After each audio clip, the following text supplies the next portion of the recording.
हमारे साथ former deputy chief minister Dinesh Sharma ji भी इस वक्त जुड़ चुके हैं। दिनेश जी, बहुत सारे आरोप यहां पर लगाए जा रहे हैं, लेकिन वहीं दूसरी तरफ अगर राजनाथ सिंह जी के बयान से मैं शुरू करूं कि वो ये कह रहे हैं कि राम राज्य की तरफ बढ़ रहे हैं, राम राज्य की तरफ अगर बढ़ रहे हैं तो सबसे पहला प्रमाण तो यह होता है कि न्याय मिले।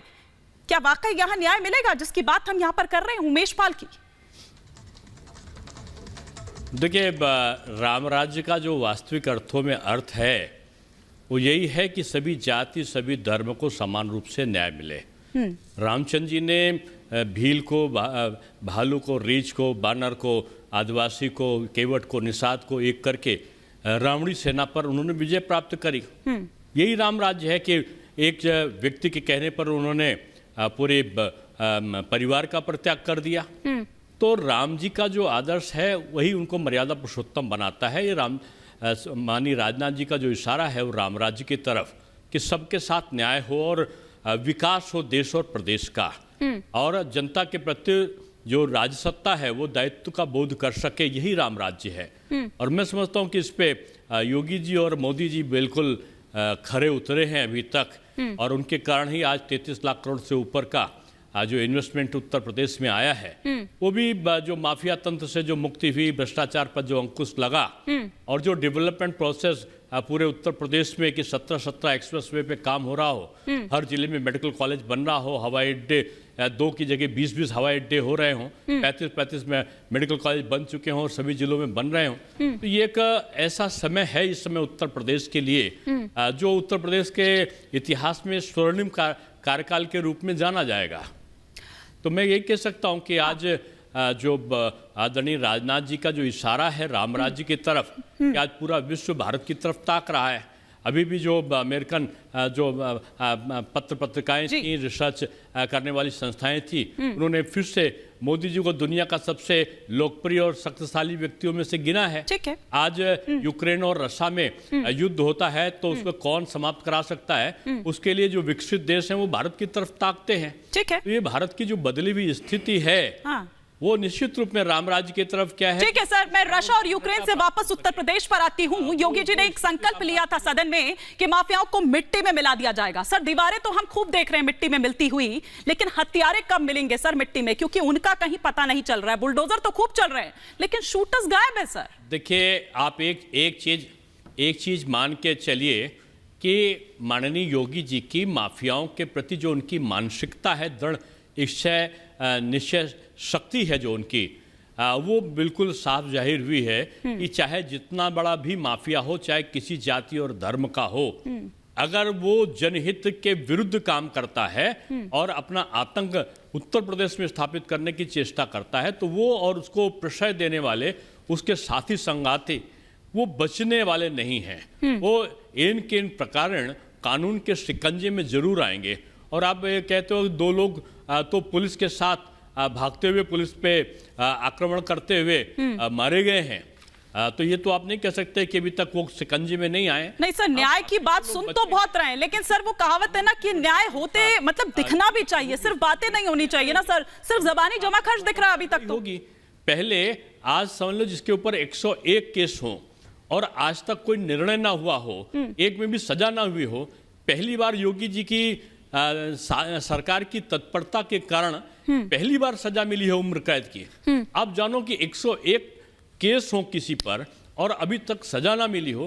पहली बार जब उत्तर प्रदेश शासन दृढ़ संकल्पित हुआ और उसने निश्चय किया कि अपराधी को के खिलाफ पैरोकारी कानून के शिकंजे में जकड़ने के लिए ठीक से होगी, तो ये परिणाम आए हैं। और आगे भी अभी आप देखिए, अभी तो एक केस में सजा हुई है। जो भी अपराधी होंगे वो कानून के शिकंजे में जरूर आएंगे और जल्दी आएंगे। चलिए, आप कह रहे हैं कि जल्दी आएंगे, लेकिन जो शामिल डायरेक्टली हैं इसमें वो तो अभी तक कहीं नजर नहीं आ रहे हैं। लेकिन मुझे बताया जा रहा है आपका फोन कट गया, क्या आप मुझे सुन पा रहे हैं सर? हेलो, आप मुझे सुन पा रहे हैं? तो लगता है कनेक्शन कट। चलिए, मैं वापस लौटूंगी क्योंकि एक अहम सवाल मुझे और यहाँ पर दिनेश जी से पूछना है, लेकिन तब तक मैं सतीश प्रकाश जी का एक रिएक्शन यहाँ पर ले लेती हूँ, क्योंकि सतीश प्रकाश जी का एक भी रिएक्शन यहाँ पर नहीं हुआ है। सतीश प्रकाश जी, पीछे तो आप भी नहीं है माफियाओं को बढ़ाने चढ़ाने में, टिकट देने में। और अभी ज्यादा दूर नहीं जाऊंगी, शाइस्ता परवीन की यहाँ पर बात ले लेती हूँ। उमेश पाल मर्डर भले ही अभी 24 फरवरी को हुआ है, लेकिन पिछले 30-40 साल से माफिया डॉन अतीक अहमद है और उसके क्या कारनामे हैं ये तो आप लोगों को पता था ना सर। फिर किस हिसाब से आप लोगों ने टिकट दे दिया था? इनके वाला तो मुख्तार है ये तो Z+ नहीं, पर शाइस्ता परवीन तो उनकी उसकी बीवी है ना, एसोसिएट हैं, अभी मना किया उसको। सतीश जी बोलूं? बिल्कुल सर, आप ही से सवाल है। नहीं नहीं, अगर सीएम जी बोलना चाहें तो वही बोल लें, मुझे कोई दिक्कत नहीं है ना। ठीक है ठीक है ठीक है पहली सतीश, सुनिए मेरी बात को सुनिए। अगर 2 मिनट अगर 30 सेकंड देंगे तो बोलूंगा, नहीं तो कोई। पहली बात तो किसी किताब में भारत के संविधान में कि अगर किसी का पति अपराधी हो तो उसकी पत्नी भी अपराधी होगी। अच्छा, अगर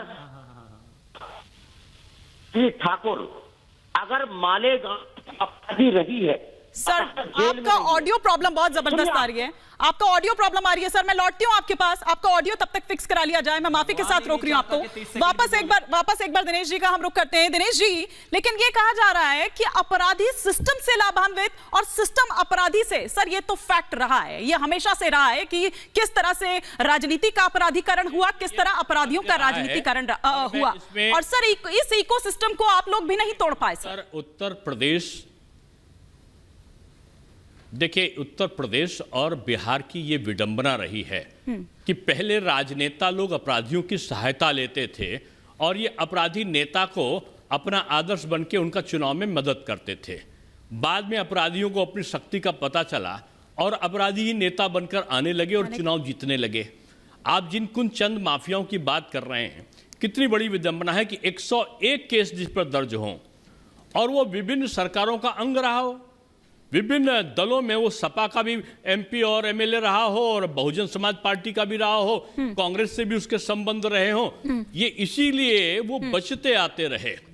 और पहली बार योगी जी के सरकार में एक ऐसा रुख अपनाया गया कि किसी भी कीमत पर जो अपराध है वो 0 टॉलरेंस का भाव और उसके आधार पर उनके खिलाफ कार्रवाई जरूर होगी।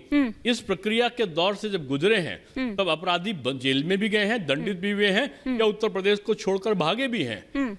और मैं कह सकता हूं कि जो सबसे बड़ी नब्ज है नापने की कि अपराधी उत्तर प्रदेश से भागे हैं, इसका सबसे बड़ा प्रमाण यह है कि 33 लाख करोड़ रुपए का अभी पूंजी निवेश के प्रस्ताव आए हो और किसी प्रदेश में, ये भारत के इतिहास की बहुत बड़ी घटना है। और उसका कारण यही है कि अपराधी आज अपराध मुक्त होने की दिशा में तेजी से उत्तर प्रदेश आगे बढ़ रहा है। ये बात आप कह रहे हैं सर, लेकिन सर आप ही की सरकार में पहली इनिंग में अगर मैं बात करूं तो विकास दुबे कांड होता है, उसके बाद अगर मैं सेकंड इनिंग की बात करूं तो ये मतलब बिक्रू कांड होता है, और यहां पर अगर मैं बात करूं तो यहां पर ये उमेश पाल वाला होता है, ये अतीक वाला होता है। तो सर ये तो सीधे सीधे सरकार को चुनौती है, उसके इकबाल को चुनौती है। देखिए आपको मैं फिर से निवेदन करूंगा, इसका विश्लेषण ठीक से करने की जरूरत है। कांड नहीं होता ऐसा मैंने नहीं कहा, कुछ दुस्साहसी हैं जो कांड करने की हिमाकत करते हैं। अगर विकास दुबे का कोई कांड हुआ और पुलिसकर्मी को मारा गया तो उसका दंड भी उनको तत्कालिक रूप में मिला, और अगर चंबल के तमाम डकैत थे तो उनको भी तत्कालिक रूप में, पश्चिमी उत्तर प्रदेश के माफिया थे तो उनको तत्कालिक रूप में, और जो पूर्वांचल के माफिया थे उनको तत्कालिक रूप में दंड मिला। पहले ये हिमाकत करते थे, पहले ये घटनाएं करते थे और दंड नहीं मिलता था, स्वच्छंद होकर घूमते थे, और जब इनका काफिला निकलता था तो पुलिस थाने की पुलिस जो है वो अपने थानों के अंदर घुस जाती थी। आम आदमी को तो दूर की बात है। और अगर ये बड़े बड़े आईजी डीआईजी क्या प्रोनाउंसिएशन लोग करते हैं, बड़े बड़े ऑफिसर्स तक को ये धमकाते हुए दिखाई पड़ते थे। आज ये कांस्टेबल का ये नहीं, छोड़ दीजिए, आज होमगार्ड का डंडा देखकर भी ये माफिया आज दुबक कर भागता है। जेल में जमानत हो जाती है तो छाती पर तख्ती लगाए, आपने बहुत सारे लोगों को देखा होगा कि योगी बाबा माफ करो का तख्ती लगाकर वो जेल से बाहर निकलता है अगर उसकी जमानत हो जाती है तो। ये अंतर है दूसरी सरकारों में और भारतीय जनता पार्टी की सरकार में। आज भारतीय जनता पार्टी की सरकार में जिस प्रकार से अपराधियों के खिलाफ अभियान चला है उससे अपराधी पस्त हुआ है, और दूसरे शब्दों में मैं कहूं कि जनता मस्त है, और मस्त नहीं होती तो जिस प्रयागराज में अतीक की सवारी निकलती थी, उनका उस माफिया का जब नाम होता था तो लोग डर के घर में दुबक जाते थे। कहते तो ये हैं कि मर्डर सड़क पर ले जाकर करते थे सरेआम, और अपने घर पर आकर बैठ जाते तो कुछ नहीं होता था। आज उन्होंने ये घटना करने की कोशिश की तो आपने कचहरी का रुख देखा होगा कि वहां के अधिवक्ताओं का जो आक्रोश था वो आज खुलेआम सड़कों पर उतर कर आया। बिल्कुल हमने देखा कि किस तरह से जूतों की माला लेकर वो वहां पर पहुंचते हैं, और ये जूते भी दरअसल उन्हीं उमेश पाल के घर से और उन रिश्तेदारों के घर से आए थे। लेकिन बहुत शुक्रिया सर अपना समय देने के लिए।